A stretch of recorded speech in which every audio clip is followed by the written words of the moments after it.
आप लोग जबरदस्ती मेरी शादी तो करवा सकते हैं, लेकिन सुहाग रात जबरदस्ती नहीं करवा सकते ना। शिवांश ने बड़े गुस्से में मनोज साहब से ये बात कही। मनोज जी उसे कहर भरी नजरों से देख रहे थे। अपनी बकवास बंद करो। वो तुम्हारे कमरे में तुम्हारी बीवी की हैसियत से बैठी है। जाओ, जाकर अपनी मर्दानगी दिखाओ, मर्द होने का सबूत दो। वे जोर से चिल्लाए। हरगिज नहीं, मैंने हमेशा उसे अपनी बहन समझा है। मैं उसके साथ ऐसा कुछ भी नहीं करूंगा, शिवांश ने कहा। ये सुनते ही मनोज जी ने उसे जोरदार थप्पड़ मारा, इतना जोर से कि वह गिरते गिरते बचा। बबीता जी का हाथ अपने सीने पर चला गया, लेकिन पति के सामने बोलने की हिम्मत नहीं जुटा पाई। मैं कह रहा हूं, कमरे में जाओ और पत्नी के साथ रात वैसे ही गुजारो जैसे गुजारने का हक है। अगर सुबह तक तुम्हारी मर्दानगी का सबूत मुझे नहीं मिला तो तुम्हें घर से धक्के देकर निकाल दूंगा। शिवांश की आंखें गुस्से से लाल हो गई। वह बोला, आपको सबूत चाहिए तो ठीक है, मैं आपको सबूत दूंगा। रात भर जब आपकी उस चहेती की चीखों की आवाजें सुनाई दे तो दरवाजे पर दस्तक मत देना। ये कहकर वह कमरे में दाखिल हुआ, जहां डरी सहमी प्रेरणा किसी तरह अपने आंसू रोक रही थी। कमरे में आते ही उसने जोर से दरवाजा बंद किया, जिससे प्रेरणा बुरी तरह चौंक गई। उसने आज तक शिवांश को इतने गुस्से में नहीं देखा था। ये शादी उसके लिए भी कोई दिली ख्वाहिश का नतीजा नहीं थी। वह सोच रही थी कि वह शिवांश से कहेगी कि वह कोई भी रिश्ता जबरदस्ती कायम नहीं करेगी। वह अपनी जिंदगी अपनी मर्जी से जी सकता है।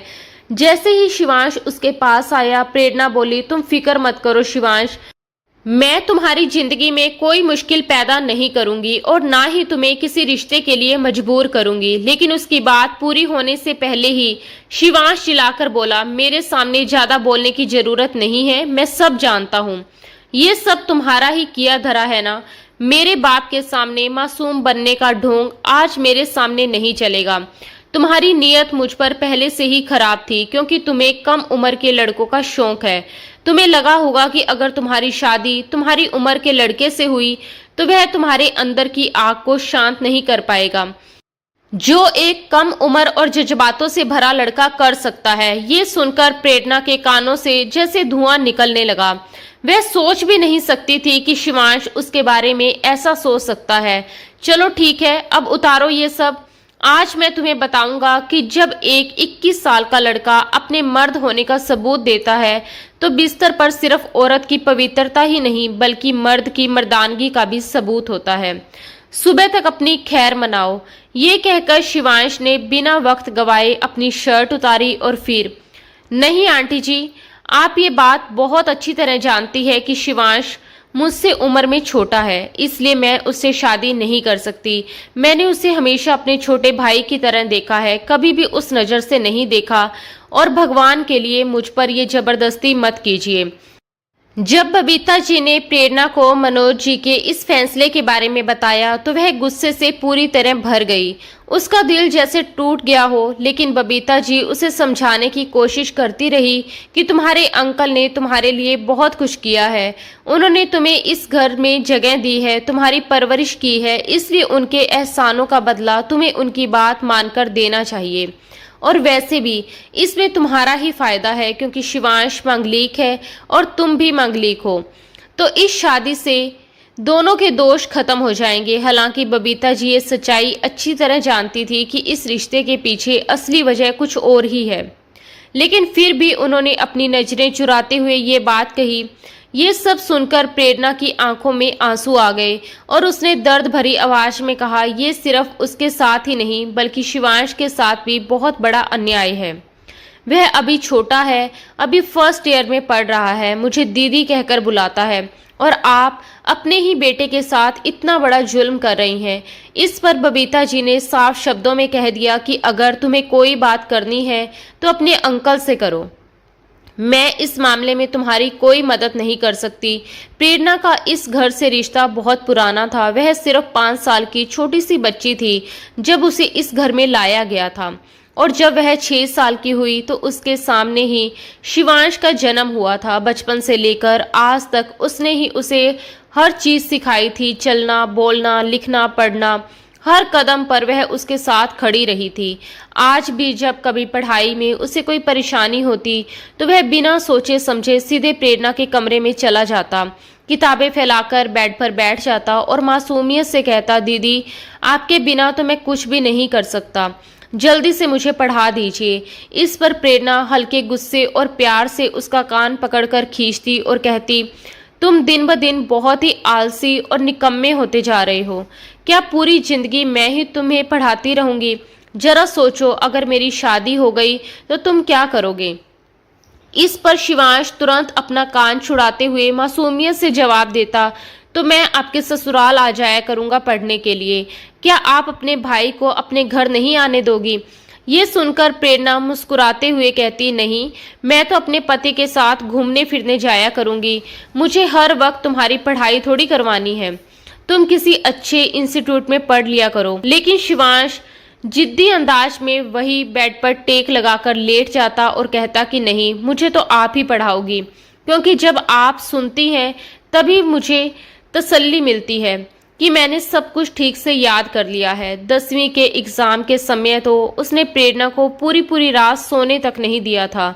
वह खुद पढ़ाई करता रहता और उसे भी जगाए रखता। कई बार तो वह नींद से झपकने लगती, तब गुस्से में कहती, शिवांश ये क्या बदतमीजी है, तुम अब छोटे नहीं हो, खुद भी पढ़ सकते हो। लेकिन वह प्यार से कहता, दीदी आप ही तो चाहती हैं कि मैं अच्छा पढूं, जिंदगी में कुछ बड़ा करूं, एक कामयाब बिजनेसमैन बनूं और फिर आप सबके सामने गर्व से कहें कि मेरा भाई दुनिया का सबसे बड़ा बिजनेसमैन है। तब लोग आपको कितनी इज्जत से देखेंगे। शिवांश की बात सुनकर प्रेरणा उसे घूर कर देखने लगी। उसने जल्दी से अपना हाथ मुंह पर रखकर जम्हाई रोकी और थोड़े झुंझलाए हुए अंदाज में बोली, तुम्हारी इस पढ़ाई का फायदा सिर्फ तुम्हारी पत्नी को मिलेगा, मुझे इससे कोई फायदा नहीं होने वाला। इसलिए भगवान के लिए अब मुझे सोने दो शिवांश, मुझे बहुत ज्यादा नींद आ रही है। इतना कहकर उसने उसके सामने हाथ भी जोड़ दिए। लेकिन शिवांश हंसते हुए जिद पर अड़ गया और बोला, हरगिज नहीं, मैं आपको इतनी आसानी से नहीं छोड़ने वाला।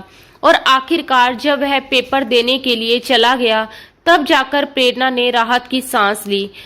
10वीं के रिजल्ट में उसके लगभग सारे A1 ग्रेड आए। वह खुशी से उछल पड़ा और भागकर प्रेरणा के गले लग गया। लेकिन इस बार प्रेरणा को ये बिल्कुल अच्छा नहीं लगा। उसने तुरंत उसके सीने पर हाथ रखकर उसे पीछे धक्का दिया और थोड़ा सख्त होकर बोली, तुम कब बड़े होगे शिवांश? कद में तो मुझसे लंबे हो गए हो, लेकिन बहन के गले लगते हुए तुम्हें शर्म नहीं आती? इस पर शिवांश हंसते हुए बोला, अरे इसमें क्या गलत है, बहन के गले लगना कोई पाप थोड़ी है। उसे तो ये एहसास भी नहीं था कि प्रेरणा उसकी सगी बहन नहीं है, जबकि प्रेरणा धीरे धीरे उससे दूरी बनाने की कोशिश कर रही थी। लेकिन शिवांश अब भी बच्चे की तरह कभी उसके कंधे पर सिर रख देता और मासूमियत से कहता, बहुत थक गया हूँ, प्लीज एक कप कॉफी बना दो। एक दिन जब वह 11वीं में था और टेस्ट की तैयारी कर रहा था, प्रेरणा बेड के सहारे बैठकर उससे सवाल पूछ रही थी। वह जवाब दे रहा था, तभी जवाब देते देते उसने फिर से अपना सर उसके कंधे पर रख दिया। इस बार प्रेरणा को बहुत गुस्सा आया और उसने पहली बार उसे सख्ती से डांटते हुए कहा, तुम्हें बिल्कुल तमीज नहीं है, पीछे हटो, अब तुम छोटे बच्चे नहीं हो। शिवांश ये सुनकर चौंक गया और बोला, क्या हुआ, मैंने क्या गलत कर दिया? तब प्रेरणा ने उसे समझाते हुए लेकिन सख्त लहजे में कहा, कब समझोगे तुम? जाओ आईने में खुद को देखो, अब तुम बड़े हो गए हो और मैं तुम्हारी बहन हूँ। ऐसे बिना वजह मेरे कंधे पर सिर रखना ठीक नहीं है। अगर आगे से तुमने ऐसा किया तो मैं सच में तुम्हें थप्पड़ मार दूंगी। ये सुनकर शिवांश को बहुत बुरा लगा। उसने गुस्से में अपनी किताबें वहीं फेंक दी और बिना कुछ कहे वहां से चला गया। साफ दिख रहा था कि वह बहुत नाराज है, लेकिन इस बार प्रेरणा ने भी उसे मनाने की कोशिश नहीं की। 2-3 दिन तक वह मुंह फुलाकर दूर दूर रहा। आखिरकार प्रेरणा को ही उसे मनाना पड़ा। उसने प्यार से समझाते हुए कहा, मैंने सिर्फ तुम्हें समझाया था, इसमें बुरा मानने की कोई बात नहीं है। इस पर शिवांश ने मासूमियत से उसका हाथ पकड़ लिया और बोला, आप जानती है ना, मैं आपको अपनी बड़ी बहन मानता हूँ, दिल से मानता हूँ, इसलिए आपकी डांट मुझे बहुत बुरी लगी। पहली बार ऐसा लगा जैसे आप मेरी बहन नहीं बल्कि कोई पराई लड़की हैं। समय इसी तरह धीरे धीरे बीतता गया और जैसे ही शिवांश 12वीं क्लास में पहुंचा, एक दिन बबीता जी ने हिचकिचाते हुए प्रेरणा को बताया कि उसके अंकल उसके लिए क्या सोच रहे हैं। उनकी क्या इच्छा है? ये सुनते ही प्रेरणा हैरान रह गई, जैसे उसके पैरों तले जमीन खिसक गई हो। वह तुरंत उठ खड़ी हुई और गुस्से व हैरानी से बोली, आप लोग ऐसा सोच भी कैसे सकते हैं आंटी? मैं कभी भी शिवांश से शादी नहीं कर सकती। इस पर बबीता जी ने साफ साफ कह दिया कि अगर तुम्हें कोई आपत्ति है तो अपने अंकल से खुद जाकर बात करो, मैं इस मामले में कुछ नहीं कर सकती। जब प्रेरणा ने हिम्मत करके मनोज जी से इस बारे में बात की तो उन्होंने बिना एक पल गवाए सख्त लहजे में कहा, तुम अभी इतनी बड़ी नहीं हुई कि अपनी जिंदगी का इतना बड़ा फैसला खुद ले सको। तुम्हें अच्छी तरह याद होना चाहिए कि तुम्हारे माता पिता के गुजर जाने के बाद मैंने ही तुम्हें अपनी बेटी की तरह पाला है, तो क्या मुझे ये हक नहीं कि मैं तुम्हारे लिए सही फैसला करूं? ये सुनते ही प्रेरणा की आंखों से आंसू बहने लगे, उसका दिल जैसे टूट गया हो। उसने कांपती आवाज में कहा, अंकल जी, मैं आपकी किसी बात का विरोध नहीं करूंगी, आप मेरी शादी जहां चाहे कर दें, लेकिन प्लीज शिवांश से मत कराइए। मैंने उसे हमेशा छोटे भाई की तरह ही देखा है, कभी भी उस नजर से नहीं देखा। लेकिन मनोज जी ने उसकी बात को हल्के में लेते हुए कहा, शादी से पहले हर लड़का लड़की ऐसे ही सोचते हैं, लेकिन शादी के बाद उनके जज्बात अपने आप बदल जाते हैं, इसमें कोई नई बात नहीं है। और फिर आज के समय में ऐसा कौन सा अनोखा काम हो रहा है? कई जगह लड़कियों की शादी उनसे छोटे लड़कों से भी होती है, इसमें कुछ गलत नहीं है। कानून भी कहीं ये नहीं कहता कि लड़के की उम्र ज्यादा ही होनी चाहिए। फिर उन्होंने अपनी सोच साफ करते हुए कहा कि वह उसे किसी अनजान घर में नहीं भेजना चाहते। भले ही वह खुद कुंडली या मंगलिक दोष में विश्वास नहीं रखते, लेकिन समाज की सोच से डरते हैं।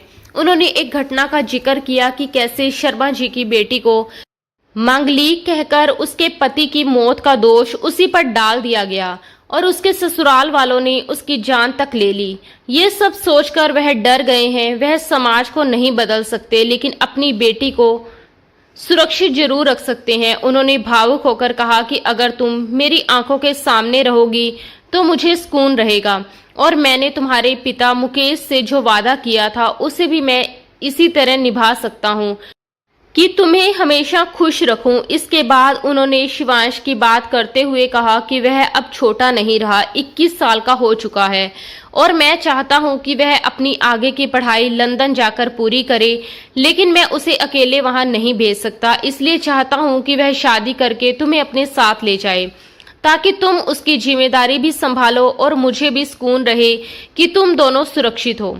उन्होंने अपनी चिंता जाहिर करते हुए कहा कि कहीं ऐसा ना हो कि वह वहां किसी गलत संगत में पड़ जाए या किसी लड़की के चक्कर में फंसकर उसे यहाँ ले आए। इसलिए मैं कोई रिस्क नहीं लेना चाहता। यही वजह है कि मैंने तुम्हारे लिए अब तक कोई और रिश्ता भी नहीं देखा। ये सब सुनकर प्रेरणा पूरी तरह टूट चुकी थी। उसकी आंखों से आंसू लगातार बह रहे थे, लेकिन वह जानती थी कि शिवांश भी इस रिश्ते के लिए कभी तैयार नहीं होगा। उसने आखिरी बार कोशिश करते हुए कहा, अंकल जी, ये रिश्ता बिल्कुल सही नहीं है। मैं उससे पूरे 6 साल बड़ी हूँ। आप गलत कर रहे हैं। लेकिन मनोज जी ने उसकी एक ना सुनी और सख्ती से कहा, मुझे कुछ नहीं सुनना, बस इतना बताओ कि मेरी इतनी कुर्बानियों का बदला क्या तुम इस तरह दोगी कि मेरे फैसले को सबके सामने ठुकरा दो? ये सुनकर प्रेरणा की आवाज जैसे गले में ही अटक गई। वह कुछ बोल ही नहीं पाई। मनोज जी ने उसके सर पर हाथ रखकर कहा, मुझे पूरा भरोसा है कि मेरी बेटी मेरी इज्जत रखेगी। ये सुनकर प्रेरणा चुपचाप अपने आंसू पोंछती रही, लेकिन अंदर से वह पूरी तरह टूट चुकी थी। पहली बार उसे खुद पर इतना बेबस महसूस हो रहा था। दूसरी तरफ जब यही बात शिवांश को बताई गई कि आने वाले सोमवार को उसकी शादी प्रेरणा से तय कर दी गई है, तो उसका दिमाग सुन्न हो गया। उसे समझ ही नहीं आया कि ये क्या हो रहा है। वह इतना हैरान और गुस्से में था कि वह ये भी भूल गया कि सामने उसके पिता खड़े हैं, और गुस्से से भरकर बोला, पापा, क्या आप सच में ठीक हैं? आप ये क्या कह रहे हैं? मैं उनसे शादी कैसे कर सकता हूँ? मैंने तो कभी उनके बारे में ऐसा सोचा तक नहीं। मनोज जी के माथे पर गुस्से की लकीरें साफ दिखाई देने लगी। उनकी आंखों में सख्ती उतर आई और उन्होंने बेहद कड़े और तल्ख लहजे में कहा, मेरा दिमाग बिल्कुल ठीक है और जो मैं कह रहा हूं वही होगा। तुम्हें वही करना है जो मैं तय कर चुका हूँ। शिवांश ने भी हिम्मत जुटाकर साफ शब्दों में कह दिया कि मैं किसी भी हालत में प्रेरणा दीदी से शादी नहीं कर सकता। ये सुनते ही मनोज जी का गुस्सा फूट पड़ा। उनकी आवाज इतनी तेज हो गई कि पूरे घर में गूंज उठी। तुमने उसे सिर्फ बहन की नजर से देखा है, लेकिन वह तुम्हारी सगी बहन नहीं है। वह मेरे दोस्त की बेटी है। तुम्हारा उससे कोई खून का रिश्ता नहीं है और ये बात तुम बचपन से जानते हो। फिर भी मैंने हमेशा तुम्हारे जज्बातों की इज्जत की कि तुमने कभी अपने मन में उसके लिए गलत ख्याल नहीं आने दिया। लेकिन अब जब मैं तुम्हारी शादी कर रहा हूं तो तुम्हें अपने जज्बात बदलने ही होंगे। और याद रखना, तुम बाहर पढ़ने तभी जाओगे जब तुम प्रेरणा से शादी करोगे। सिर्फ शादी नहीं करोगे बल्कि उसे निभाओगे भी। वह तुम्हारी पत्नी बनकर तुम्हारे साथ लंदन जाएगी। लंदन जाकर पढ़ाई करना शिवांश का सबसे बड़ा सपना था और जब उसे ये मौका मिला था तो वह बेहद खुश था। वह अपने सारे डॉक्यूमेंट्स भी तैयार कर रहा था, लेकिन ये फैसला उसके लिए किसी बड़े झटके से कम नहीं था। जैसे अचानक उसके सर पर कोई पहाड़ टूट पड़ा हो, उसने फिर से विरोध किया।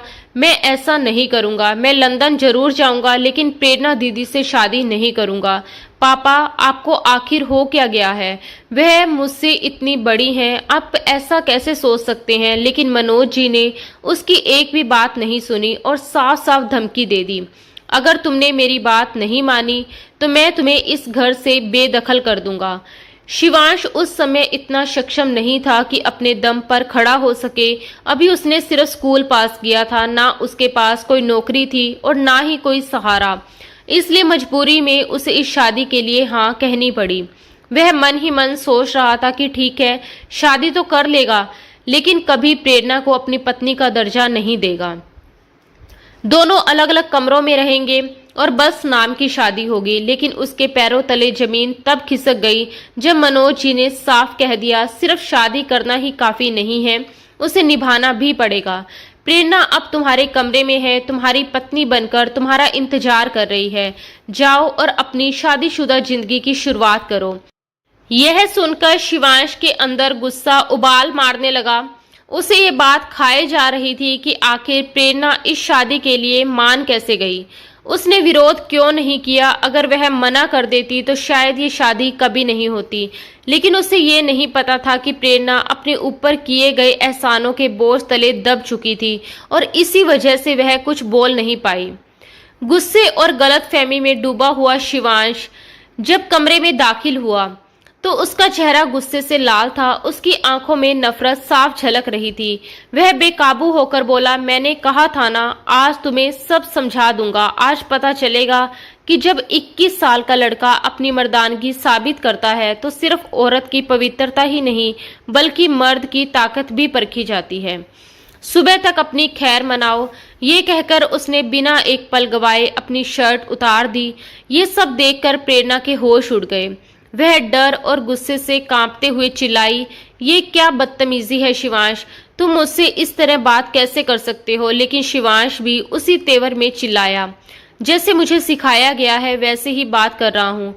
मैं आपको क्या समझता था और आप क्या निकली? मैं आपको अपनी बड़ी बहन मानता था, लेकिन आज मुझे आपसे नफरत हो रही है। प्रेरणा एक पल के लिए सहम गई, लेकिन उसने खुद को संभाला और हिम्मत जुटाकर शांत आवाज में बोली, तुम बेकार में इतना गुस्सा कर रहे हो। मैं साफ कह रही हूँ कि मुझे इस शादी से कोई मतलब नहीं है। तुम अपनी जिंदगी अपनी मर्जी से जी सकते हो। बस मुझ पर एक एहसान कर दो कि अंकल आंटी के सामने कुछ मत कहना। तुम्हें विदेश जाना था ना, ये तुम्हारे लिए बहुत बड़ा मौका है। वहां जाकर अपनी पढ़ाई पूरी करो, अपना करियर बनाओ और फिर जिससे चाहो शादी कर लेना। मुझे कोई फर्क नहीं पड़ेगा। मैं तुमसे कभी कुछ नहीं मांगूंगी। ये सुनकर शिवांश परेशान होकर बोला, और पापा जो कह रहे हैं कि उन्हें सबूत चाहिए कि हमारे बीच कुछ हुआ है या नहीं, मैं उन्हें सुबह क्या जवाब दूंगा? ये सवाल सुनकर प्रेरणा एक पल के लिए चुप हो गई। उसने नजरें झुका ली क्योंकि इस बात का जवाब उसके पास भी नहीं था। शिवांश सोफे पर बैठ गया, सिर पकड़कर सोचने लगा। कि इस मुश्किल का हल क्या हो सकता है। तब प्रेरणा ने धीरे से कहा, मैं खुद आंटी जी से बात कर लूंगी, तुम बस अंकल जी के सामने ऐसा दिखाना कि हम दोनों खुश हैं। मैं वादा करती हूँ कि तुम्हारी जिंदगी में कभी दखल नहीं दूंगी। रात आधी से ज्यादा बीत चुकी थी, लेकिन दोनों ही अपने अपने ख्यालों में उलझे हुए थे, क्योंकि वे एक ऐसे रिश्ते में बन चुके थे जिसे दोनों ही दिल से स्वीकार नहीं कर पा रहे थे। सुबह होने से पहले प्रेरणा उठ गई, तैयार हो गई और फिर उसने शिवांश को भी जगाया। वह आंखें खोलते ही उसे सामने देखकर एकदम उठकर बैठ गया।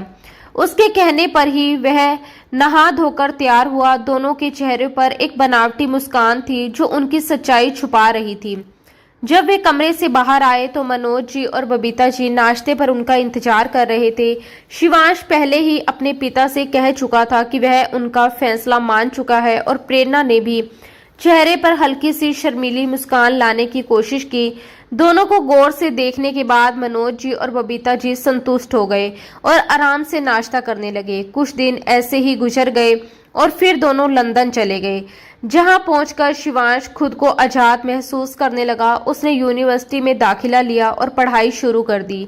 वहीं दूसरी तरफ प्रेरणा ने घर की सारी जिम्मेदारियां संभाल ली। शिवांश स्वभाव से थोड़ा लापरवाह था, लेकिन जब उसने देखा कि प्रेरणा उससे कोई हक नहीं मांग रही, कोई सवाल नहीं कर रही, बल्कि दोनों ने पहले दिन से ही अलग अलग कमरे बना लिए हैं और उसे इस बात से भी कोई आपत्ति नहीं है कि वह पूरी तरह निश्चिंत हो गया। उसे लगा कि अब उससे उसे कोई परेशानी नहीं होगी। धीरे धीरे वह फिर से पहले जैसा व्यवहार करने लगा जैसा वह बचपन में करता आया था। एक दिन जब वह यूनिवर्सिटी से लौटा तो सीधा किचन में गया, जहां प्रेरणा खाना बना रही थी। वह चुपके से पीछे खड़ा हुआ और उसने उसके आंखों पर हाथ रख दिए। प्रेरणा एकदम चौंक गई, लेकिन तुरंत समझ गई कि यह शिवांश है। उसने हल्के गुस्से में कहा, ये क्या बदतमीजी है शिवांश, और उसके हाथ हटाकर पीछे मुड़ी तो वह मुस्कुरा रहा था और बोला, इसमें बदतमीजी क्या है? अच्छा बताओ क्या बना रही हो? उसने जैसे ही पतीले का ढक्कन उठाया तो गर्म भाप से उसका हाथ जल गया और वह दर्द से सिसकने लगा। प्रेरणा तुरंत घबरा गई। उसने उसका हाथ पकड़ा और जल्दी से उस पर शहद लगा दिया। उसकी उंगलियां लाल हो चुकी थी और वह अब भी दर्द से कराह रहा था। प्रेरणा उसके हाथ पर फूंक मारने लगी।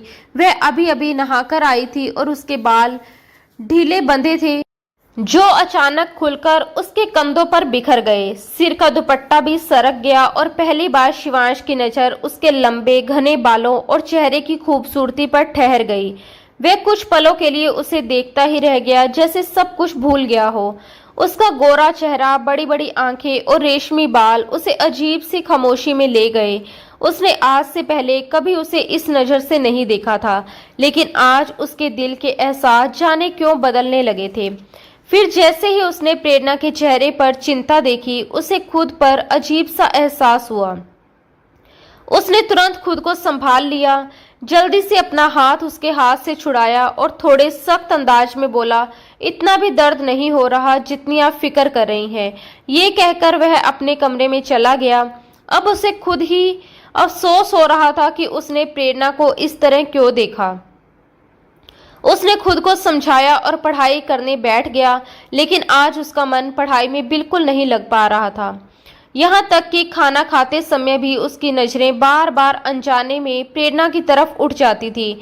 जिस बिल्डिंग में प्रेरणा और शिवांश का फ्लैट था, ठीक उसके सामने वाले फ्लैट में एक हिंदुस्तानी लड़का रहता था जिसका नाम तन्मय मेहरा था। वह काम के सिलसिले में लंदन में अकेला रहता था। एक दिन जब वह वॉक करके वापस आया तो उसी समय शिवांश यूनिवर्सिटी जाने के लिए निकल रहा था और प्रेरणा हमेशा की तरह उसे बार बार समझा रही थी, बाजार का कुछ मत खाना, कैंटीन का खाना तुम्हें सूट नहीं करता।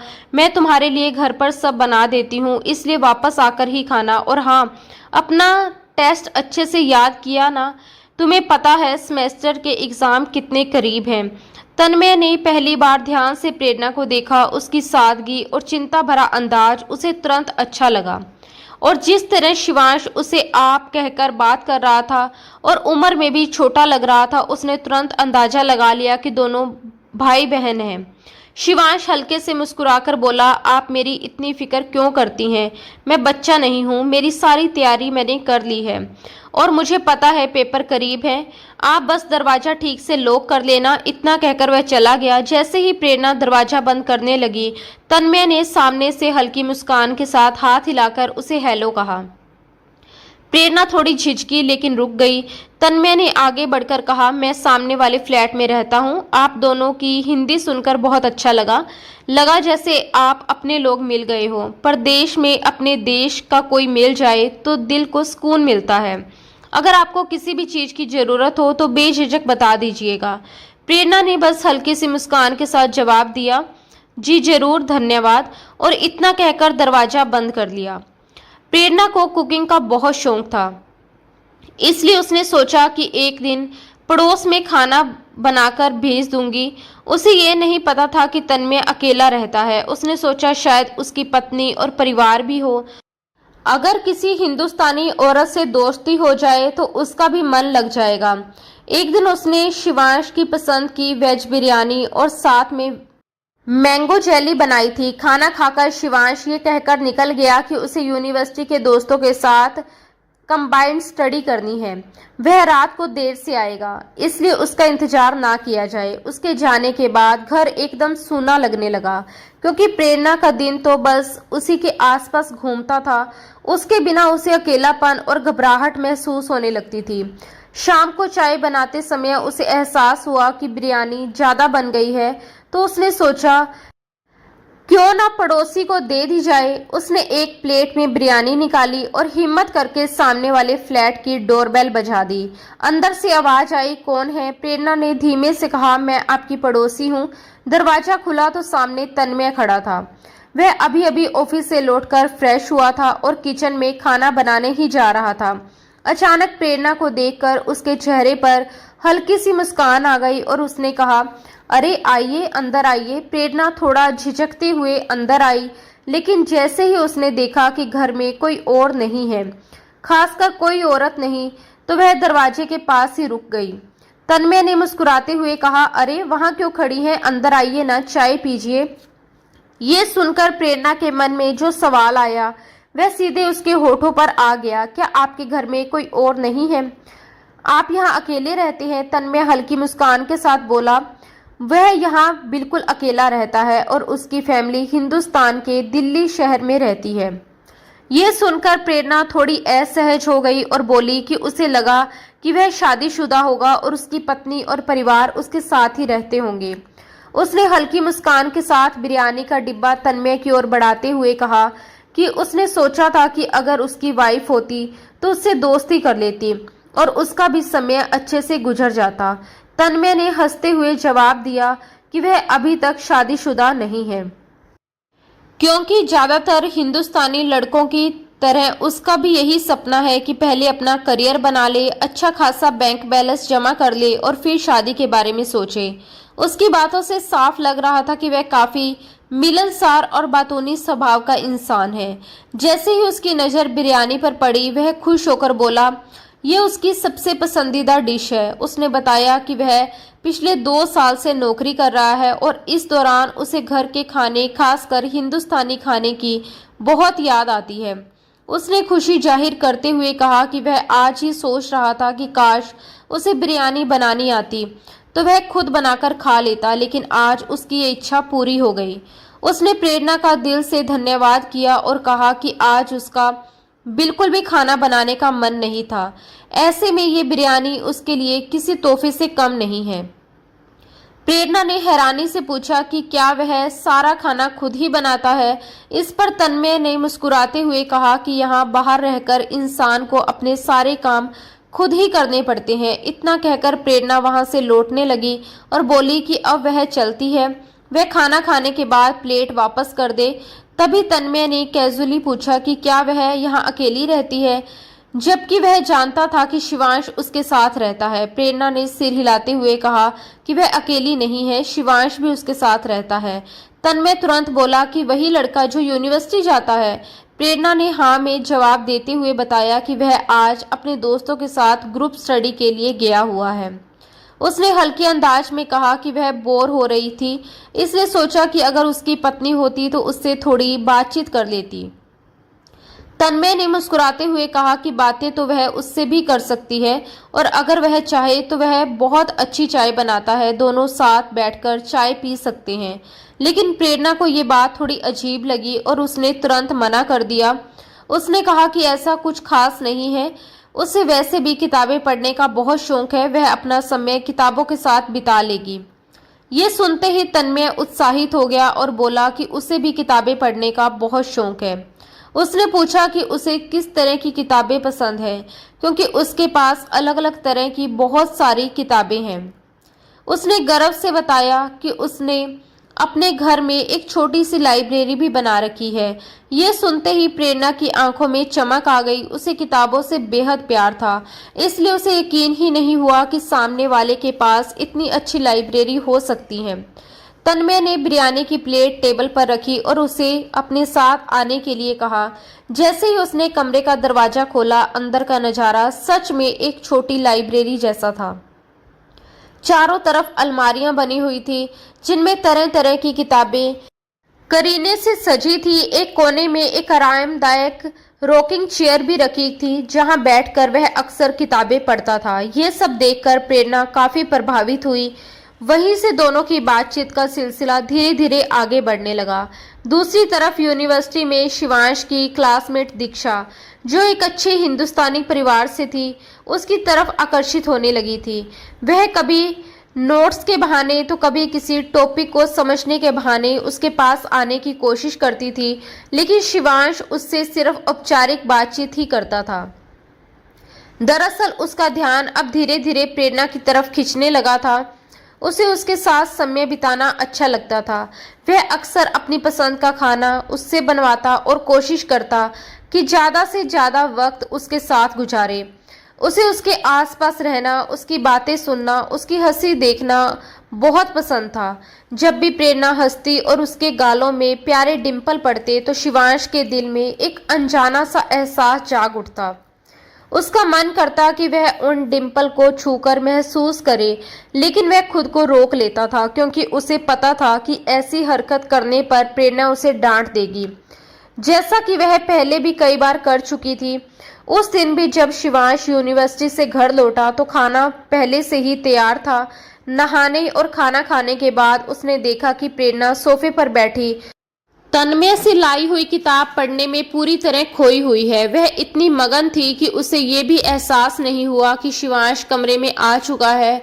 उसके बाल अभी भी हल्के गीले थे और खुले हुए थे, जिन्हें वह अनजाने में सहला रही थी। ये दृश्य देखकर शिवांश कुछ पल के लिए ठिठक गया, लेकिन आज उसका ये रूप देखकर वह टूट गई है। प्रेरणा ने साफ शब्दों में कहा कि वह उसके साथ कभी खुश नहीं रह सकती जितनी वह तन्मय के साथ रह सकती है।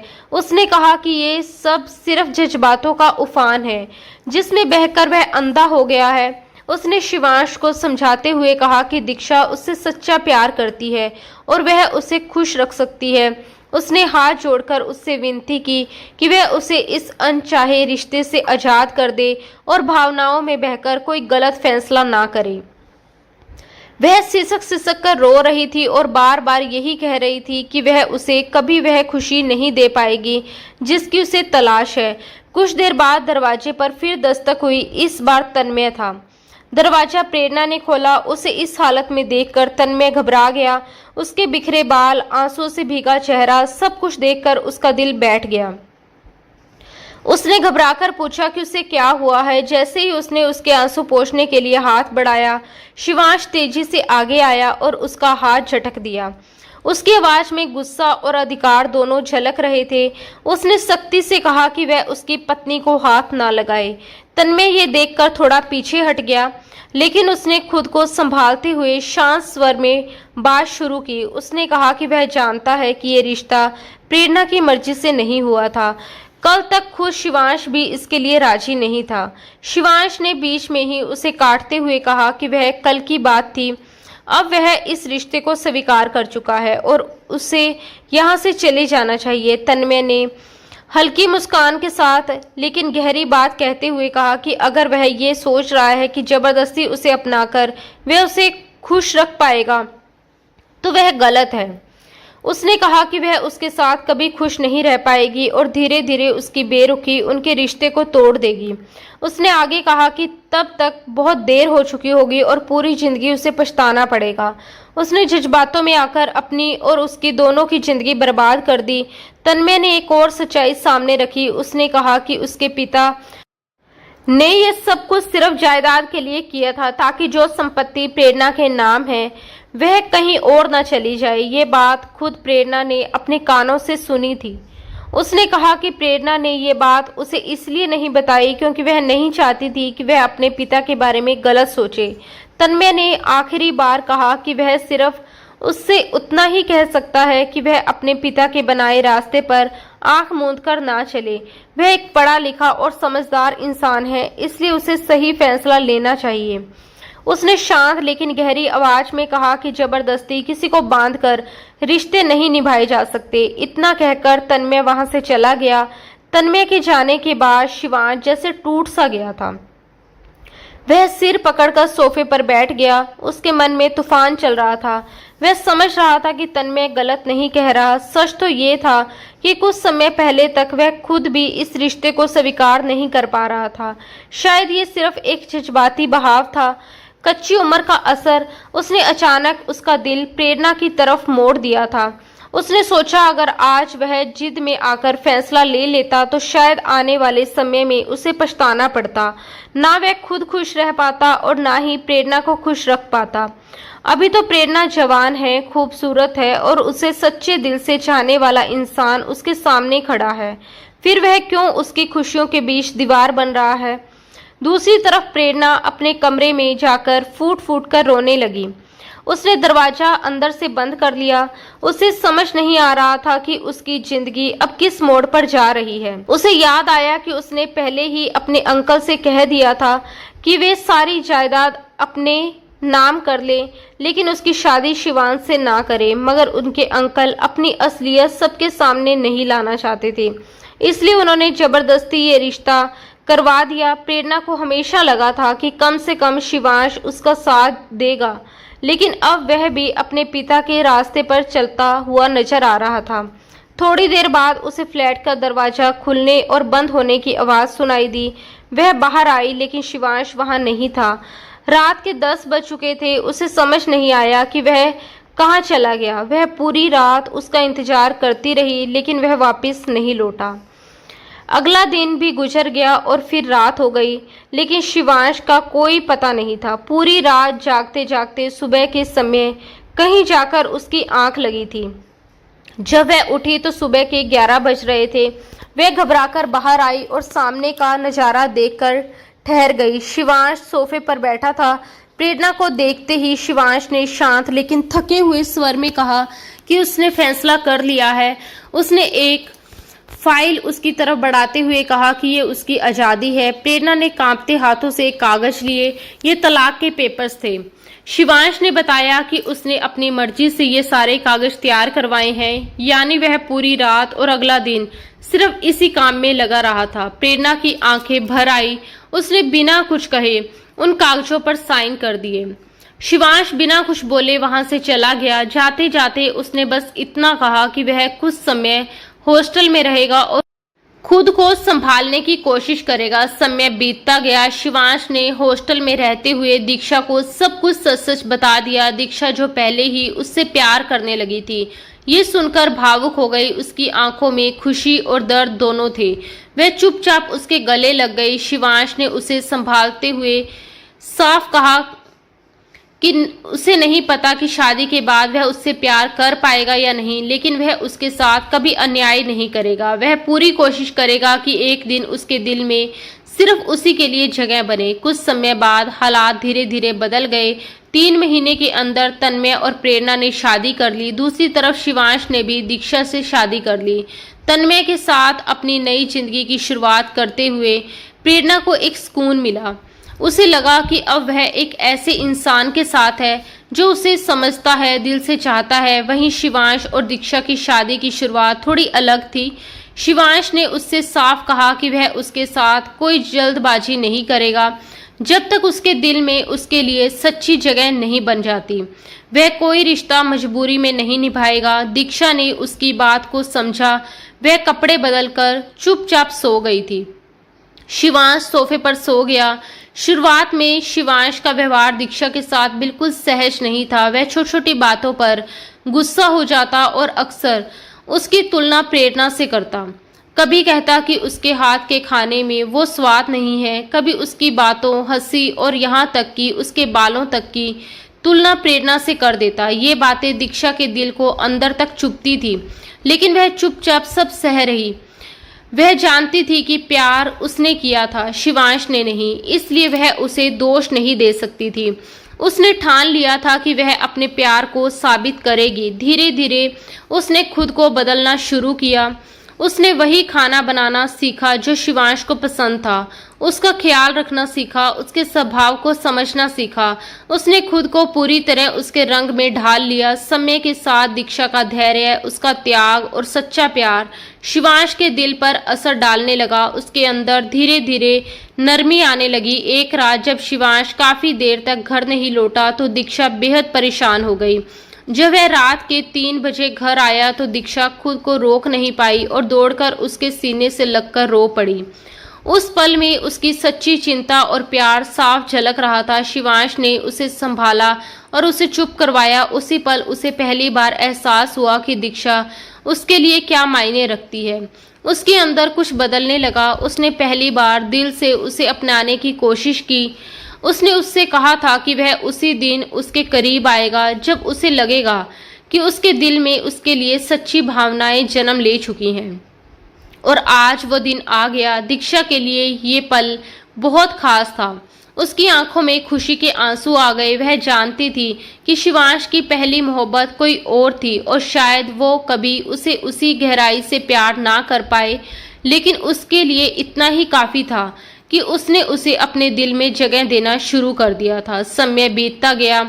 शादी के 1 साल बाद जब उनके घर एक बेटे का जन्म हुआ तो शिवांश के दिल से पुराने जज्बात पूरी तरह मिट चुके थे।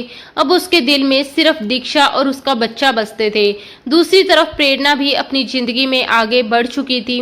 तन्मय के साथ उसका रिश्ता मजबूत और खुशहाल था और उनकी एक प्यारी सी बेटी थी। कुछ सालों तक ये सच्चाई परिवार से छिपी रही, लेकिन जब 3 साल बाद शिवांश अपने परिवार के साथ भारत लौटा तो उसके पिता मनोज जी को सब कुछ पता चला और उन्होंने इस पर नाराजगी जताई। उन्होंने कहा कि उसने प्रेरणा को छोड़कर गलत किया है, लेकिन शिवांश ने शांत और दृढ़ आवाज में जवाब दिया कि किसी की जिंदगी को बर्बाद करना सही नहीं होता।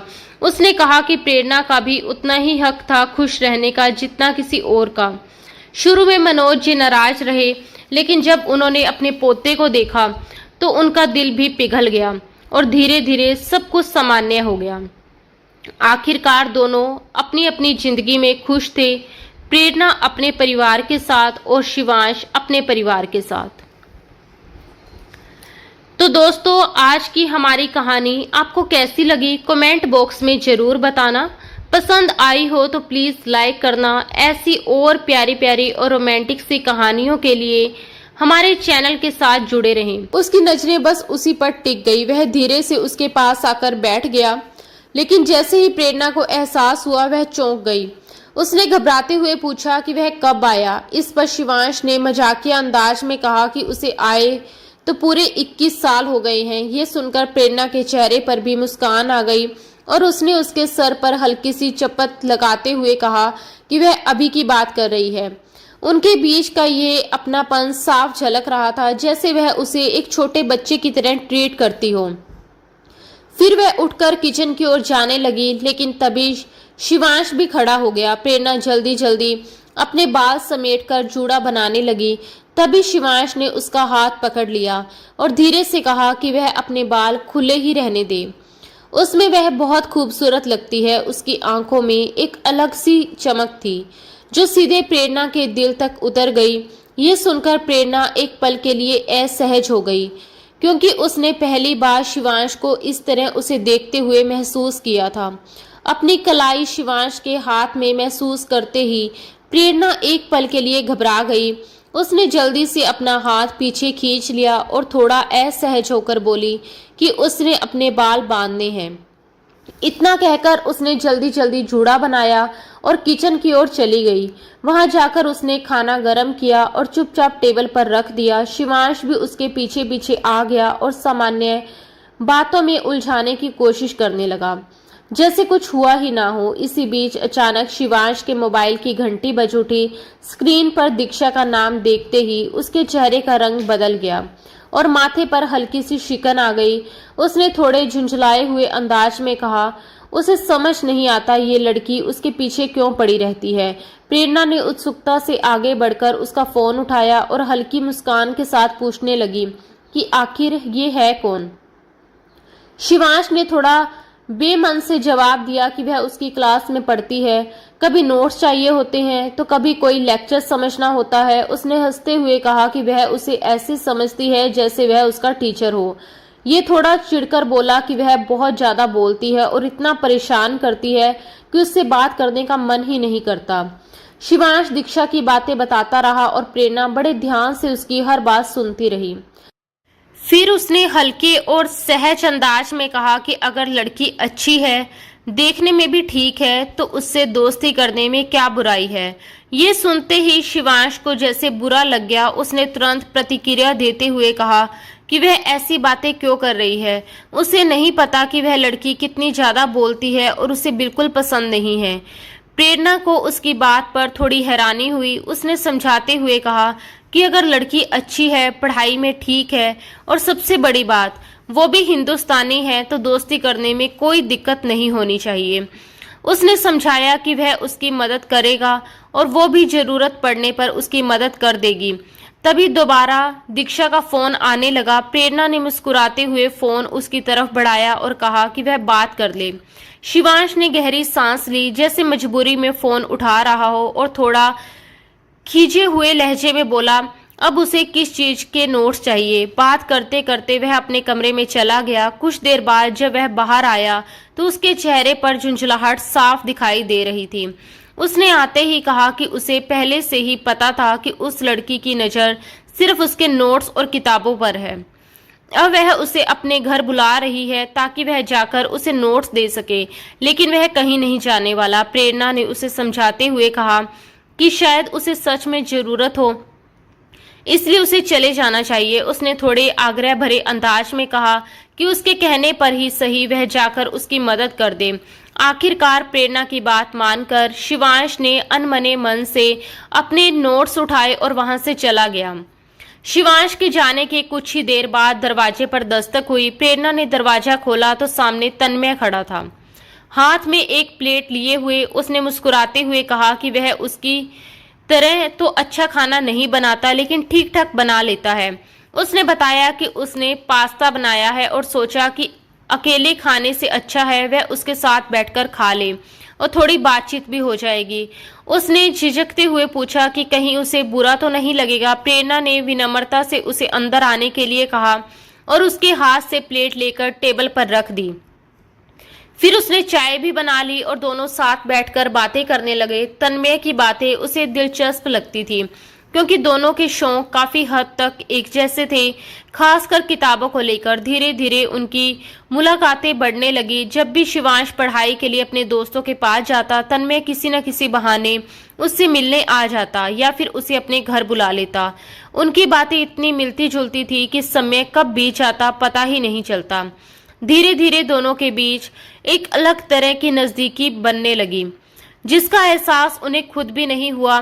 एक दिन जब तन्मय उसके घर आया तो उसके हाथ में गुलाबों का एक खूबसूरत बुके था, साथ में एक छोटा सा गिफ्ट और केक भी। ये सब देखकर प्रेरणा हैरान रह गई। उसने पूछा कि ये सब क्या है। तन्मय ने मुस्कुराते हुए बताया कि आज उसका जन्मदिन है और उसने सोचा कि वह इसे उसके साथ मनाए।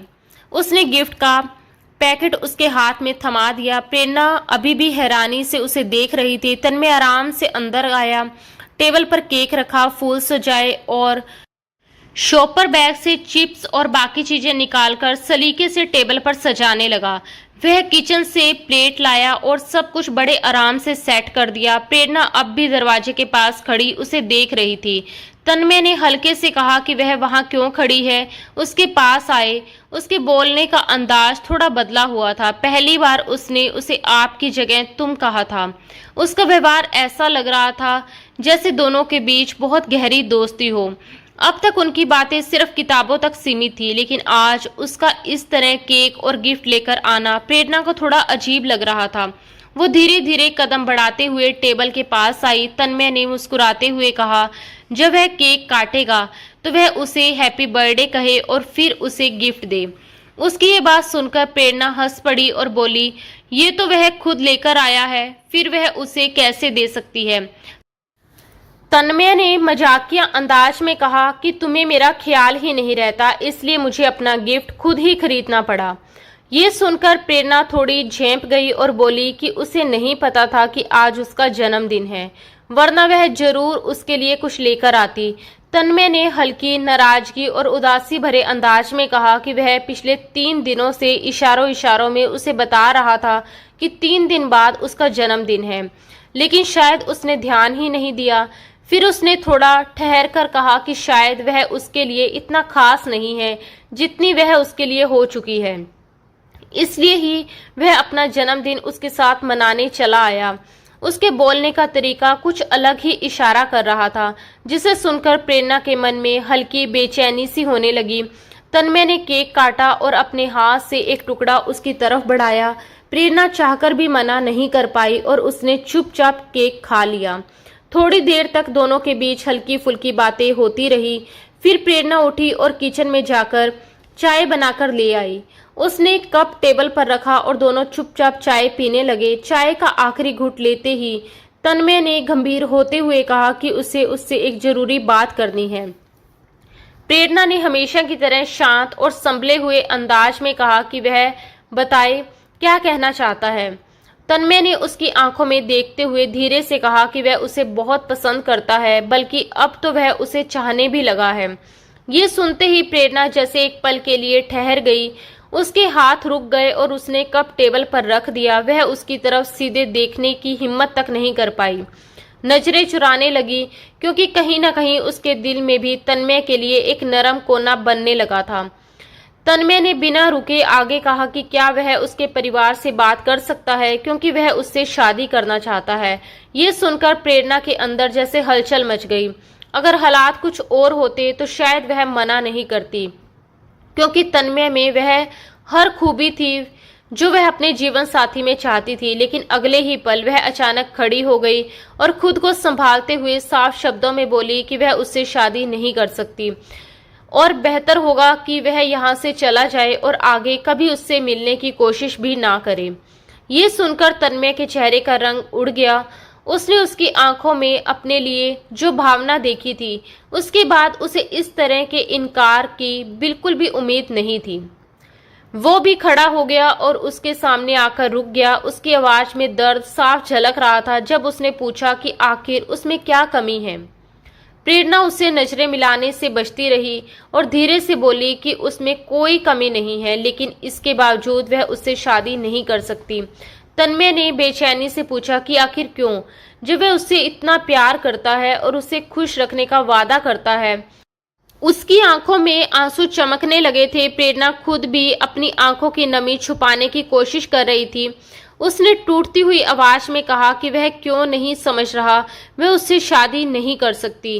तन्मय ने लगभग विनती करते हुए कहा कि उसे वजह तो बताए, वह उसे इतनी बड़ी सजा क्यों दे रही है। उसने कहा कि वह उसकी मोहब्बत में बहुत आगे बढ़ चुका है। आखिरकार प्रेरणा ने हिम्मत जुटाकर सच बता दिया। उसने कहा कि वह शादीशुदा है। ये सुनते ही तन्मय के जैसे होश उड़ गए। उसे यकीन ही नहीं हुआ। उसने हैरानी से पूछा कि ये कैसे हो सकता है। प्रेरणा ने शांत लेकिन भारी आवाज में कहा कि शिवांश उसका पति है। ये सुनकर तन्मय और भी ज्यादा हैरान हो गया। उसे विश्वास ही नहीं हुआ कि वह लड़का जो उसे हमेशा छोटा लगता था और जिससे वह एक भाई बहन जैसा रिश्ता समझता था, वही उसका पति है। प्रेरणा ने आगे बताया कि शिवांश उससे सिर्फ छोटा ही नहीं बल्कि उससे पूरे 6 साल छोटा है, लेकिन कुछ ऐसी मजबूरियां थी कि दोनों की शादी कर दी गई। उसने कहा कि वे दोनों इस रिश्ते में जबरदस्ती बंधे हुए हैं। पूरी जिंदगी उन्होंने एक दूसरे को भाई बहन की तरह देखा था, लेकिन हालात ऐसे बने कि परिवार के एहसानों के बोझ तले ये रिश्ता निभाना पड़ा। उसने साफ कहा कि उनके बीच पति पत्नी जैसा कोई रिश्ता नहीं है। शिवांश आज भी उसकी बहुत इज्जत करता है और उसने उसे ये आज़ादी भी दी है कि वह चाहे तो शादी कर सकता है, लेकिन खुद वह इस रिश्ते से बाहर नहीं निकल सकती। उनके समाज में औरतों को अपनी मर्जी से फैसले लेने की आज़ादी नहीं होती, बड़े ही उनके जीवन के फैसले तय करते हैं। तन्मय ये सब सुनकर अंदर तक हिल गया। उसने गुस्से और दुख भरे लहजे में कहा कि ये तो सरासर अन्याय है। जब ना वह इस रिश्ते से खुश है और ना ही शिवांश, तो फिर क्यों वे दोनों इसमें बंधे हुए हैं। उसने कहा कि वे एक ही छत के नीचे रहकर भी अजनबियों की तरह हैं। ना वह उसे उस नज़र से देखता है और ना ही वह उसे। उसने आगे सवाल किया कि अगर शिवांश किसी और से शादी कर लेगा तो उसका क्या होगा? क्या वह सारी जिंदगी उसके नाम पर ही बैठी रहेगी? उसने इसे उसके साथ भी और अपने साथ भी नाइंसाफी बताया और कहा कि उसे भी अपनी जिंदगी जीने का हक है। तन्मय ने भावुक होकर कहा कि जब खुद शिवांश भी इस रिश्ते को निभाना नहीं चाहता तो फिर इस रिश्ते का खत्म हो जाना ही बेहतर है। उसने साफ शब्दों में कहा कि वह उसे खो नहीं सकता क्योंकि वह उससे बहुत ज्यादा मोहब्बत करने लगा है। आखिर में उसने उम्मीद भरे अंदाज में कहा कि अगर वह चाहे तो वह खुद शिवांश से बात कर सकता है, क्योंकि उसे नहीं लगता कि उसे इस पर कोई आपत्ति होगी। प्रेरणा ने जल्दी से कहा कि नहीं, वह खुद ही सही मौका देखकर शिवांश से बात करेगी, लेकिन तन्मय से साफ मना कर दिया कि वह इस मामले में उससे कोई बात ना करे। ये सुनकर तन्मय की आंखों में उम्मीद की चमक लौट आई। वह हल्के से मुस्कुराया और बोला कि उसे ये जानकर खुशी हुई कि वह भी उससे मोहब्बत करती है। प्रेरणा को जैसे ही अपने ही शब्दों का एहसास हुआ, वह तुरंत नजरें झुका गई। वह कुछ बोल नहीं पाई, लेकिन अब वह खुद एक अजीब सी उलझन में फंस चुकी थी। कहीं न कहीं उसके दिल में भी तन्मय के लिए भावनाएं जन्म लेने लगी थी। वह वैसा ही था जैसा वह हमेशा अपने जीवन साथी में चाहती थी। दूसरी तरफ उसने कभी भी शिवांश के बारे में इस नजरिए से सोचा ही नहीं था। शाम को जब शिवांश घर लौटा तो वह काफी थका हुआ लग रहा था। उसने आते ही किताबें एक तरफ रखी और सोफे पर बैठते हुए कहा कि वह पढ़ाई से पूरी तरह परेशान हो चुका है। उसने थके हुए अंदाज में प्रेरणा से एक कप चाय बनाने को कहा। प्रेरणा चुपचाप किचन में गई, चाय बनाई और उसके सामने टेबल पर रख दी। फिर खुद भी थोड़ी दूरी बनाकर बैठ गई। शिवांश चाय पीते हुए मुस्कुराया और बोला कि उसके हाथों में जैसे जादू है। एक कप चाय उसकी सारी थकान दूर कर देता है। प्रेरणा ने हिम्मत जुटाते हुए बात छेड़ी और पूछा कि उसकी क्लासमेट दीक्षा कैसी है। ये सुनकर शिवांश थोड़ा चिढ़ गया और बोला कि वह उसकी कुछ नहीं लगती, बस ठीक ही होगी। उसके बोलने का अंदाज लापरवाह था। प्रेरणा ने फिर से कहा कि क्या वह उसे दीक्षा से नहीं मिलवाएगा। दरअसल वह चाहती थी कि शिवांश दीक्षा में दिलचस्पी लेने लगे ताकि वह खुद भी इस अनजाने रिश्ते से आजाद हो सके। शिवांश ने साफ कहा कि वह लड़की उसके लिए इतनी अहमियत नहीं रखती कि वह उसे उससे मिलवाए। प्रेरणा ने फिर पूछा कि आखिर उसके लिए कौन सी लड़की मायने रखती है। इस बार शिवांश ने गहरी नजरों से उसे देखा और धीमे लेकिन साफ शब्दों में कहा कि वह उसकी जिंदगी में बहुत अहमियत रखती है। ये सुनकर प्रेरणा असहज हो गई। उसने तुरंत नजरें फेर ली। कुछ पल की चुप्पी के बाद प्रेरणा ने हिचकिचाते हुए कहा कि उससे एक जरूरी बात करनी है। शिवांश अब पूरी तरह उसकी तरफ ध्यान से देख रहा था और बोला कि वह खुलकर कहे। प्रेरणा ने धीरे धीरे अपनी बात शुरू की। उसने कहा कि वह जानता है कि ये शादी दोनों की मर्जी से नहीं हुई, बल्कि उन्हें जबरदस्ती इस रिश्ते में बांध दिया गया था। ये कहते कहते उसकी आवाज भर्रा गई। वह एक पल के लिए रुक गई, जैसे शब्द साथ छोड़ रहे हों। शिवांश उसे ध्यान से देखता रहा, फिर बोला कि वह अपनी पढ़ाई पूरी करने के बाद अच्छी नौकरी करेगा, उसके सारे खर्च खुद उठाएगा। उसने कहा कि वह अपने पिता पर निर्भर नहीं रहना चाहता। फिर वह अगली बात कहते हुए थोड़ा रुक गया, जैसे कुछ सोच रहा हो। प्रेरणा उसकी बात का मतलब समझ चुकी थी, इसलिए वह और ज्यादा बेचैन हो गई। उसने उसकी बात बीच में ही काटते हुए कहा कि वह जानती है कि पढ़ाई और नौकरी के बाद वह शादी करना चाहेगा और उसे करनी भी चाहिए। उसे अपनी उम्र के हिसाब से कोई जीवन साथी ढूंढना चाहिए, उसके साथ वह खुश रह सके। फिर हिम्मत जुटाकर उसने वो बात कह दी जिससे वह काफी समय से बच रही थी। उसने कहा कि वह चाहती है कि वह उसे आजाद कर दे। ये सुनते ही शिवांश चौंक गया। उसकी आंखों में हैरानी साफ झलक रही थी। उसने पूछा कि उसका क्या मतलब है। प्रेरणा ने धीरे लेकिन साफ शब्दों में कहा कि वह उससे तलाक चाहती है। ये सुनते ही शिवांश अपनी जगह से जैसे उछल पड़ा। उसे यकीन ही नहीं हुआ कि वह क्या सुन रहा है। उसने हैरानी और गुस्से में पूछा कि वह होश में तो है और उसे अंदाजा है कि वह क्या कह रही है। प्रेरणा का दिल जोर जोर से धड़क रहा था, लेकिन उसने खुद को संभालते हुए सच बोल दिया। उसने कहा कि वह किसी और को पसंद करने लगी है। उसकी नजरें झुकी हुई थी, लेकिन उसकी आवाज में सच्चाई थी। शिवांश एक पल के लिए स्तंभ रह गया। वह समझ ही नहीं पा रहा था कि क्या प्रतिक्रिया दे। वह तुरंत खड़ा हो गया और उलझन में उससे पूछने लगा कि वह क्या कह रही है। प्रेरणा ने इस बार साफ शब्दों में कहा कि वह सिर्फ पसंद ही नहीं बल्कि उससे मोहब्बत करती है और वह भी उससे मोहब्बत करता है। उसने कहा कि उसे भी अपनी जिंदगी जीने का हक है। उसकी बात पूरी भी नहीं हुई कि शिवांश गुस्से में चिल्ला पड़ा और उसे चुप रहने को कहा। उसने आक्रोश में पूछा कि उसकी पत्नी होते हुए वह किसी और से कैसे प्यार कर सकती है और किसकी इजाजत से। शिवांश की ये बात सुनकर प्रेरणा खुद हैरान रह गई। उसने उसे याद दिलाया कि ये रिश्ता दोनों पर थोप दिया गया था। ये बात वह खुद भी जानता है। उसने कहा कि आज नहीं तो कल वो भी किसी और से शादी करता, लेकिन शिवांश ने तुरंत इनकार कर दिया। उसने कहा कि वह किसी और से शादी नहीं करना चाहता। फिर उसने पहली बार अपने दिल की बात साफ शब्दों में कह दी। उसने कहा कि उसे वही पसंद है। अब तो वह उसे बहुत ज्यादा पसंद करने लगा है। वह हर वक्त उसी के बारे में सोचता रहता है। ये सुनते ही प्रेरणा जैसे सन्न रह गई। उसे यकीन ही नहीं हुआ कि शिवांश उसके बारे में इस तरह सोच सकता है। उसने घबराकर तुरंत कहा कि उसने कभी उसे उस नजर से नहीं देखा। वह उसके लिए हमेशा छोटा ही रहा है। लेकिन ये सुनते ही शिवांश के अंदर जैसे गुस्से की आग भड़क उठी। उसने तेज लहजे में कहा कि अगर उसने कभी नहीं सोचा तो अब सोच ले, क्योंकि सोच बदलने में वक्त ही कितना लगता है। उसने कहा कि उसकी अपनी सोच भी तो बदल चुकी है। वह इतनी मेहनत कर रहा है, अपना करियर बना रहा है, सिर्फ इसीलिए ताकि जब वह उसे अपनाए तो उसे कभी ये महसूस ना हो कि वह उसके लायक नहीं या उसके खर्च नहीं उठा सकता। इस बार उसके बोलने का अंदाज भी बदल चुका था। वह उसे तुम कहकर संबोधित कर रहा था, जैसे उनके रिश्ते की सीमाएं वह खुद ही तोड़ रहा हो। प्रेरणा ने रोते हुए सिर हिला दिया। उसकी आंखों से आंसू बहने लगे। उसने कांपती आवाज में कहा कि वह उसके बारे में इस तरह नहीं सोच सकती और उसे भी ऐसा नहीं सोचना चाहिए। लेकिन शिवांश जैसे किसी जुनून में आ चुका था। उसने आगे बढ़कर उसकी बांह पकड़ ली और उसे अपने सामने खड़ा कर दिया। उसकी आवाज में जिद और बेचैनी साफ झलक रही थी। उसने पूछा कि आखिर वह क्यों नहीं सोच सकती, जब वह उसका पति है और उसे वह पसंद है। वह उसके साथ एक पूरा रिश्ता जीना चाहता है और अपनी जिंदगी उसके साथ आगे बढ़ाना चाहता है। उसने गुस्से में पूछा कि वह कौन है जिसे उसने उसकी जगह दे दी और आखिर क्यों।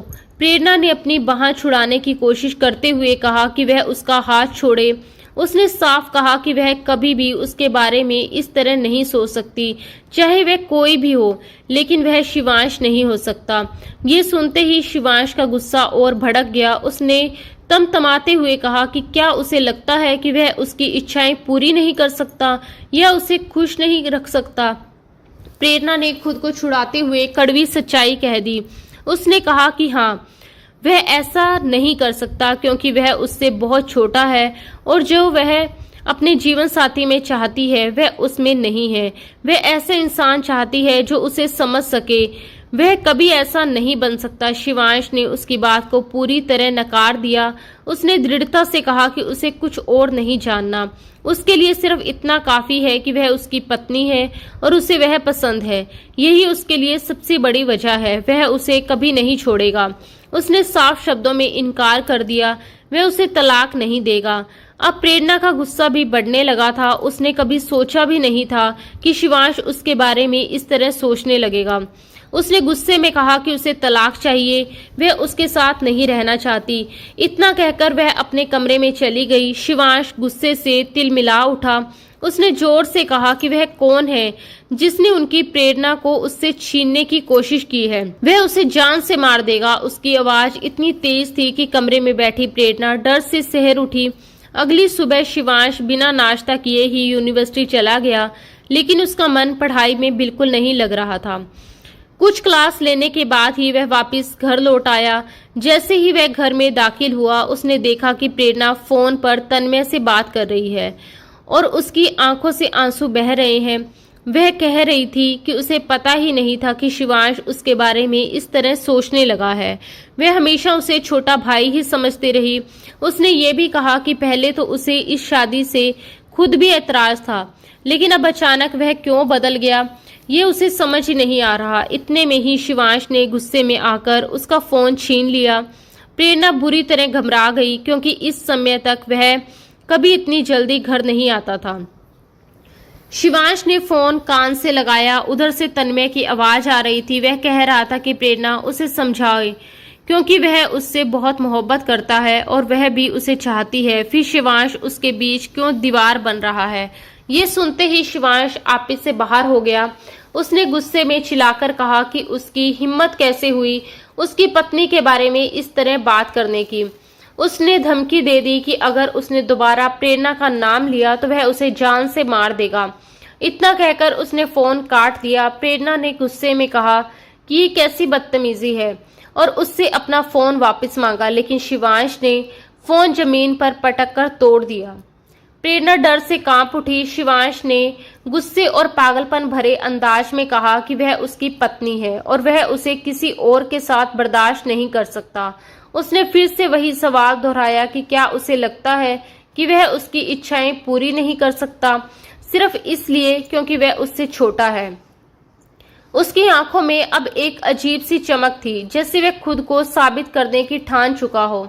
उसने कहा कि वह उससे छोटा जरूर है, लेकिन इतना भी छोटा नहीं कि अपनी पत्नी को खुश ना रख सके या उसकी ख्वाहिशों को पूरा ना कर सके। उसकी आवाज में अब जिद, दर्द और एक अजीब सा जुनून साफ महसूस हो रहा था। प्रेरणा एक पल के लिए डर से सहर उठी। उसने घबराकर कहा कि शिवांश बात को गलत समझ रहा है। ये ख्वाहिश की बात नहीं है। उसने कभी भी उसे उस नजर से देखा ही नहीं।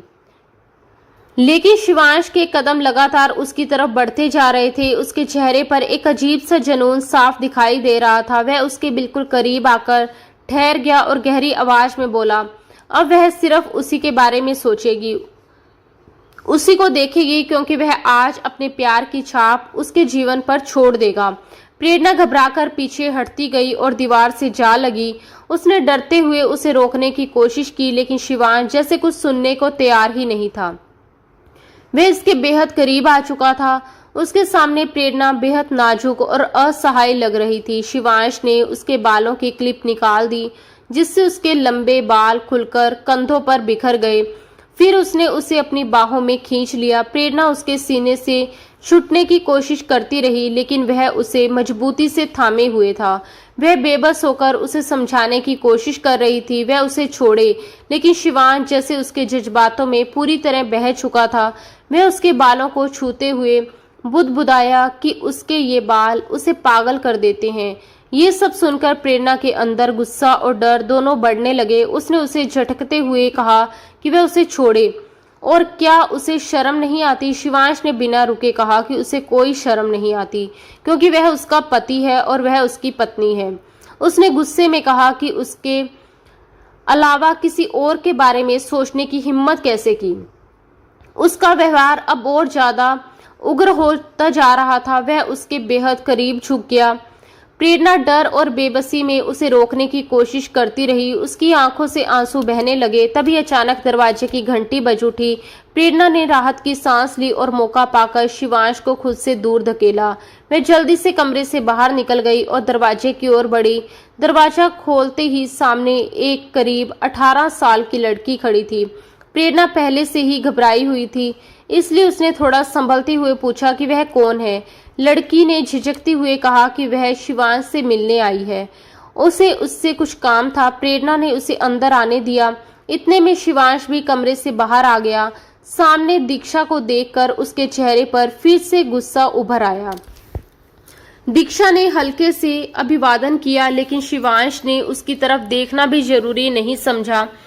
उसने ठंडे और रूखे अंदाज में पूछा कि वह यहाँ क्यों आई है और क्या काम है। दीक्षा ने धीरे से कहा कि उसे कुछ नोट्स चाहिए थे। प्रेरणा ने माहौल संभालने की कोशिश करते हुए उसे अंदर बैठने के लिए कहा, लेकिन शिवांश का गुस्सा अब काबू से बाहर हो चुका था। उसने तेज आवाज में कहा कि वह यहाँ नहीं बैठेगी और उसे तुरंत बाहर जाने को कहा। उसने गुस्से में कहा कि वह उसका नौकर नहीं है जो उसके लिए नोट्स बनाता फिरे। वह पहले ही उससे दूरी बनाए रखता है, फिर भी वह बार बार उसके पीछे क्यों आती है। उसने उसे साफ चेतावनी दी कि वह उसके आसपास मंडराना बंद करे। दीक्षा की आंखों में आंसू भर आए थे। प्रेरणा ने उसे अपने पास बिठाने की कोशिश की, लेकिन शिवांश ने फिर से उसे रोक दिया। उसने गुस्से में साफ शब्दों में कहा कि अगर वह ये सोच रही है कि उसके पीछे घूमकर या अपनी अदाओं से वह उसे अपनी तरफ आकर्षित कर लेगी, तो वह गलत है। फिर उसने उसके सामने ये कह दिया कि प्रेरणा उसकी पत्नी है और वह शादीशुदा है, इसलिए उसे किसी भी तरह की उम्मीद नहीं रखनी चाहिए। उसके शब्दों में गुस्सा, अधिकार और एक अजीब सा जुनून साफ झलक रहा था, जिससे माहौल और भी ज्यादा भारी और तनावपूर्ण हो गया। ये सुनते ही दीक्षा का चेहरा एकदम फीका पड़ गया। अब तक वह यही समझती रही कि शायद शिवांश का स्वभाव ही थोड़ा सख्त है और धीरे धीरे वह उसे समझकर उसका दिल जीत लेगी, लेकिन आज जो सच्चाई उसके सामने आई, उसने उसकी सारी उम्मीदें तोड़ दी। उसकी आंखों में आंसू भर आए और वह बिना कुछ कहे वहां से चली गई। दीक्षा के जाते ही प्रेरणा का गुस्सा फूट पड़ा। उसने शिवांश से सवाल किया कि आखिर वह चाहता क्या है। उसने क्यों उस मासूम लड़की का दिल तोड़ा और क्यों उसके साथ जबरदस्ती कर रहा है। उसने कांपती आवाज में कहा कि रिश्ते कभी भी जबरदस्ती से नहीं निपटे और जो गलती उसके पिता ने की थी वही गलती वह दोबारा ना दोहराए। प्रेरणा ने उसके सामने हाथ जोड़ दिए। उसकी आंखों से आंसू लगातार बह रहे थे। उसने दर्द भरी आवाज में कहा कि उसके बाप ने अपने एहसानों का बोझ डालकर उससे ये कुर्बानी मांगी थी। उसके दिल में कभी भी उसके लिए वैसी भावना नहीं थी, ना पहले थी ना आज है। वह मजबूरी में इस रिश्ते में बंधी थी, लेकिन उसे हमेशा ये भरोसा था कि शिवांश उसका साथ देगा। उसने कहा कि उसने कभी उसे उस नजर से नहीं देखा। वह खुश थी कि शिवांश एक समझदार और अच्छे विचारों वाला इंसान है।